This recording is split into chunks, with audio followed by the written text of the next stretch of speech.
We are the first to see the sunrise, the last to get justice. This is what people kept on telling me while I was doing my fieldwork in 2008 in the Romanian Danube Delta. The purpose of my research was to explore the tensions between the locals and the governance institutions of the Danube Delta. Situated in the southeastern part of Romania, Danube Delta is the largest delta in Europe and has been recognized for its valuable biodiversity. In 1990, it was declared a Biosphere Reserve, a Ramsar wetland of international importance, and added to the UNESCO World Heritage List. Soon after, the Romanian government imposed new regulations concerning the access to natural resources that have led to tensions between the inhabitants and the Danube Delta Biosphere Reserve Authority, whose function is to implement and apply the conservation policies issuing from the state government. Consequently, areas previously available as fishing grounds are now considered strictly protected areas and are off-limits to fishermen. Inside the Biosphere Reserve, the focus is more on nature conservation, species protection, and the human population is seen as an impediment. In addition, the number of stakeholder institutions, control authorities, and confusion surrounding the shifts in governance and the new laws aggravated even more the situation between locals and the ecologists, as they call all the people working for the Danube Delta Biosphere Reserve.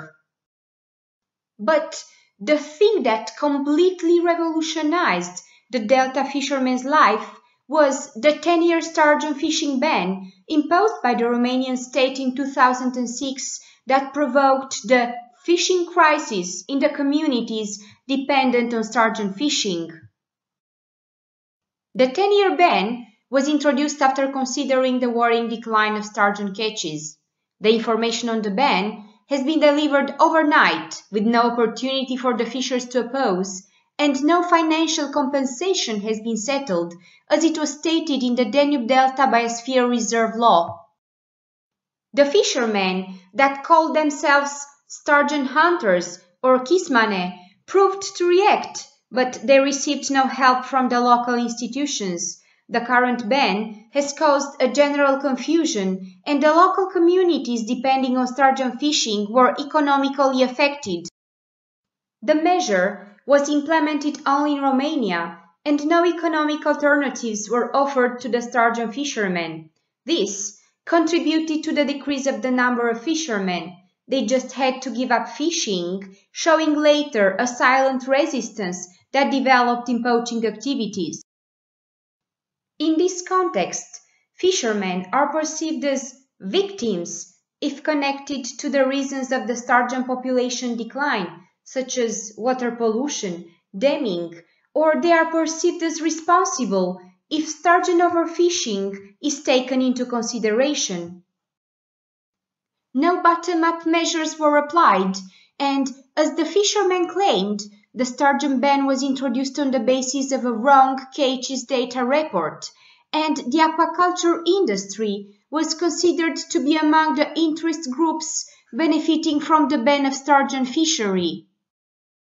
As tourism was considered to be the future of the delta, some fishermen started working as touristic guides as new actors entered the local scene and developed touristic activities. Together with the construction of a tourist complex, a new wave of tourists arrived in the Danube Delta. During summertime, the traditional fishing village turns into a touristic destination, mainly known for the anonymous film festival. Every household is hosting tourists, and the women are in charge of organizing everything, room booking, cooking for tourists, and entertaining them. The declining of the fishing activities and the development of tourism provoked also a change in the gender relations. Now, women are gaining money within the touristic activities, while fishermen work as touristic guides. During summer, they leave only for tourism in a suspended time. The situation is evolving rapidly, and the fishing village is turning into a touristic village.